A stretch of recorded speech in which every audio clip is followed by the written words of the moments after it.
Our first experiment is about a psychological phenomenon called priming.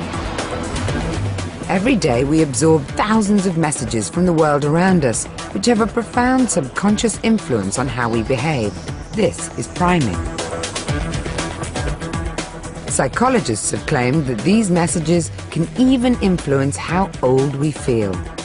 Michael wants to investigate this claim and has asked UCL psychologist Daniel Richardson to restage a famous experiment in priming.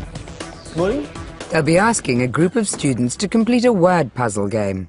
Their job is to flip these over, they're just like big fridge magnets, and make a sentence from those. Key to the experiment is that there's something hidden in all of these words that will hopefully activate their concept of old people. Michael wants to test if simply exposing the volunteers to words associated with the elderly, such as wise and alone, actually make them behave as if they're old themselves. And then they think the experiment is over. We say, go off, you've got to sign one more form. But actually, that's when the experiment begins from our perspective. Because they leave this door, and then we time how long it takes them to walk down that corridor. And our hope is, because your stereotype of old people is that they're slower and doddery and frail, and you yourself will act slightly more like an old person. The volunteers will be tracked over a distance of 20 meters with invisible lasers, allowing the team to pinpoint precise differences in their walking speed before and after the test. Okay, I think we're ready to go. This is going to be marvellous. Okay, could we have Edith, please? This is the testing room. Do come in. So, begin whenever you're ready. But will these elderly-sounding words have any effect? The first volunteer isn't quite influenced the way the team were expecting. She seems to bound up the stairs.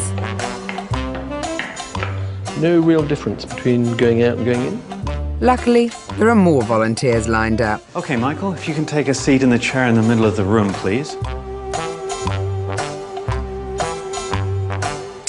And soon, an interesting trend starts to appear. How was that? He was just ever so slightly slower. Oh. This volunteer walked along the corridor 10% slower after the test.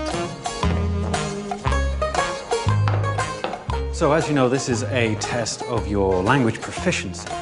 It took this volunteer 20% longer to walk out.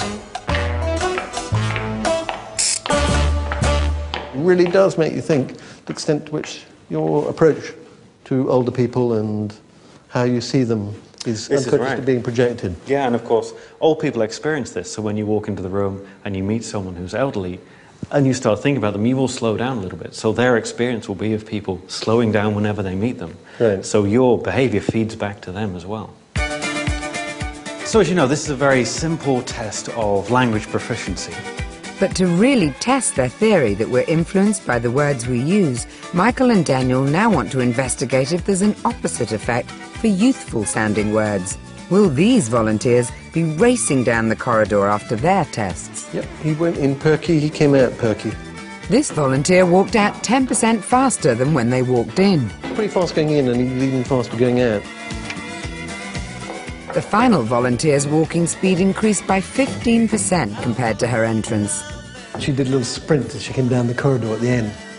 It's so unlikely that basically a few words planted here and there could actually influence how you think about people. Hello, thanks for coming back. The experiment seems to prove that just a few words can have a direct influence on how we behave.